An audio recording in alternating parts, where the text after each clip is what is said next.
മത്തായി 10:5 തുടങ്ങി. ഈ 12 പേരെ യേശു ഇപ്രകാരം ചുമതലപ്പെടുത്തി അയച്ചു: നിങ്ങൾ വിജാതിയരുടെ അടുത്തേക്ക് പോകരുത്, സമരിയാക്കാരുടെ പട്ടണത്തിൽ പ്രവേശിക്കുകയുമരുത്. പ്രത്യുത ഇസ്രായേൽ ജനത്തിന്റെ നഷ്ടപ്പെട്ടുപോയ ആടുകളുടെ അടുത്തേക്ക് പോകുമ്പോൾ സ്വർഗരാജ്യം സമീപിച്ചിരിക്കുന്നു എന്ന് പ്രസംഗിക്കുവിൻ. രോഗികളെ സുഖപ്പെടുത്തുകയും മരിച്ചവരെ ഉയർപ്പിക്കുകയും കുഷ്ഠരോഗികളെ ശുദ്ധരാക്കുകയും പിശാചുക്കളെ ബഹിഷ്കരിക്കുകയും ചെയ്യുവിൻ. ദാനമായി നിങ്ങൾക്ക് കിട്ടി ദാനമായി തന്നെ കൊടുക്കുവിൻ. നിങ്ങളുടെ അരപ്പട്ടയിൽ സ്വർണമോ വെള്ളിയോ പൊന്നോ ചെമ്പോ കരുതി വെക്കരുത്. യാത്രയ്ക്ക് സഞ്ചിയോ 2 ഉടുപ്പുകളോ ചെരുപ്പോ വടിയോ കൊണ്ടുപോകരുത്. വേല ചെയ്യുന്നവൻ ആഹാരത്തിന് അർഹനാണ്.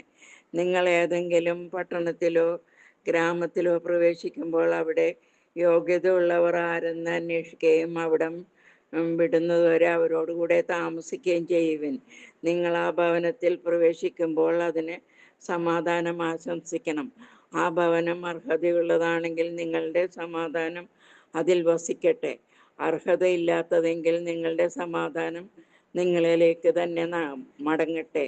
ആരെങ്കിലും നിങ്ങളെ സ്വീകരിക്കാതെയോ നിങ്ങളുടെ വചനം ശ്രവിക്കാതെയോ ഇരുന്നാൽ ആ ഭവനം അഥവാ പട്ടണം വിട്ടു പോകുമ്പോൾ നിങ്ങളുടെ പാദങ്ങളിലെ പൊടി തട്ടിക്കളയുവിൻ.